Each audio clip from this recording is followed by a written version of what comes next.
Welcome back to the channel. In this video, I'm gonna create a quick in-depth review about these two best calorie tracker app, which is Cal AI and MyFitnessPal.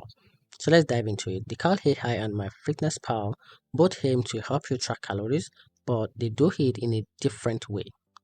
Cal AI use artificial intelligence to log meals quickly, offering instant nutritional breakdown and smart recommendation based on your eating pattern.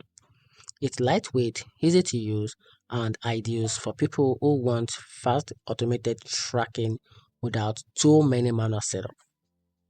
While MyFitnessPal, on the other hand, is a veteran in the calorie tracking space with a massive food database, barcode scanning, meal planning features, and integration with fitness devices. It's more feature rich and highly customizable for both beginners and serious fitness enthusiasts. The downside is that Cal AI, while fast and more modern, may lack the deep database and community support, while MyFitness offers a tough, powerful, and can feel overwhelmed and has more ads in its free version.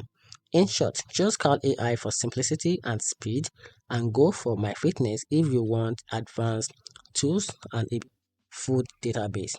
And that's it. Hope you find the video helpful. If you did, turn on the notification button and subscribe for more videos.